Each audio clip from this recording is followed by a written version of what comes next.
buy a car if your salary is not like this? क्योंकि 80% of the cars in India are on EMI और गाड़ी तभी लेनी चाहिए when you can actually afford it.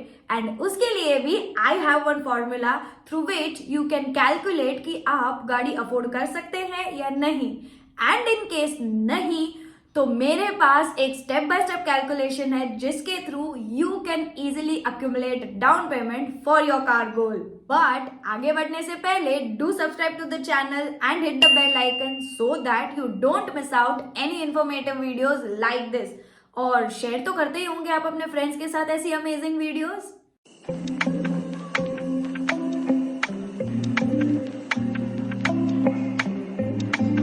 Let's say that you want to buy a car worth 10 lakhs, your salary is around 1 lakh a month and you are living in a metro with your family.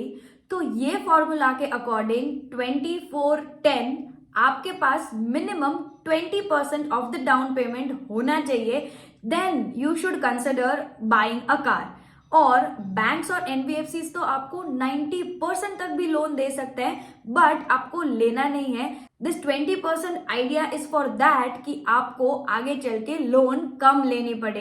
And in this example अगर आपको 10 लाख की गाड़ी लेनी है तो आपके पास minimum 2 lakh rupees होने चाहिए. Then you can easily afford a car as per your income. Now in this formula 4 stands for the loan tenure, यानी कि आपका लोन का tenure should not be more than 4 years. तो इन दिस केस अगर हम 2 लाख का down payment करते हैं then the 8 lakhs would be our loan amount. So that shouldn't be more than 4 years because banks तो आपको 6 साल 8 साल का भी लोन देगी but you don't have to take that because you will be paying higher interest during that time frame and car की value तो every year degrade होगी. So it's better to take a loan for a shorter period of time so that you can repay it sooner and आपका depreciation भी इतना नहीं होगा. And the 10 in the formula means that your monthly EMI should not be higher than 10% of your monthly income ताकि you can manage your other expenses very well. अगर आपके पास let's say home loan नहीं है, personal loan नहीं है या फिर any types of loans you don't have, then you can maximum stretch your loan up to 30% of your monthly income so that you can make your investments, needs, wants, everything under a budget. Now, this was just an example and a formula through which you will be able to easily figure out that are you falling in this standard method or not.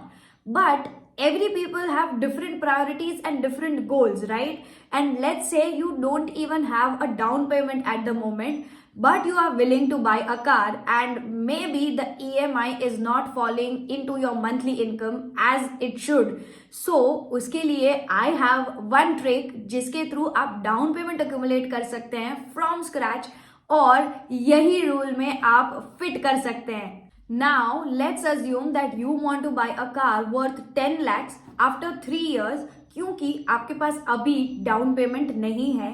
Then what you can do is you can start a SIP of 5 to 10,000 per month with a moderate risk at 10% CAGR returns into a hybrid mutual funds.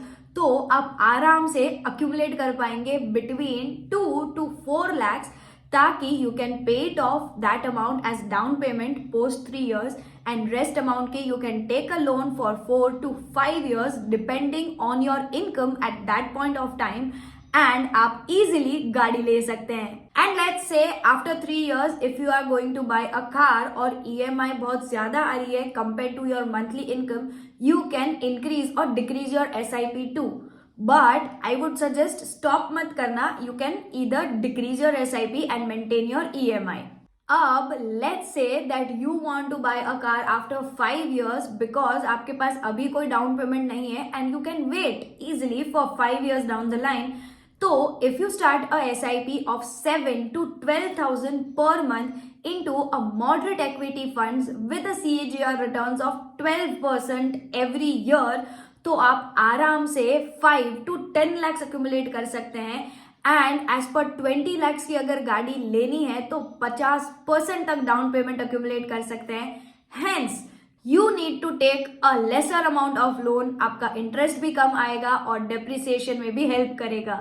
And bonus tip is कि गाड़ी कभी भी starting of the month में मत लेना, but always go and buy a car towards the end of the month. अगर 25-26 के बाद जाओगे तो सेल्समैन को अपना टारगेट पूरा करना होगा and you will get heavy discounts. तो अब मैंने तो बता दिया आपको कि गाड़ी कब लेनी चाहिए, कैसे लेनी चाहिए और डाउन पेमेंट कैसे अक्यूमुलेट करना है। तो कमेंट्स में बताओ मुझे कि आप कब गाड़ी ले रहे हो और कितने की ले रहे हो। And don't forget to share this video with all your friends जो अभी गाड़ी लेने का सोच रहे हैं। That's all for today's video. तब तक के लिए चैनल को सब्सक्राइब कर दो and hit the bell icon so that you don't miss out any videos. Bye bye.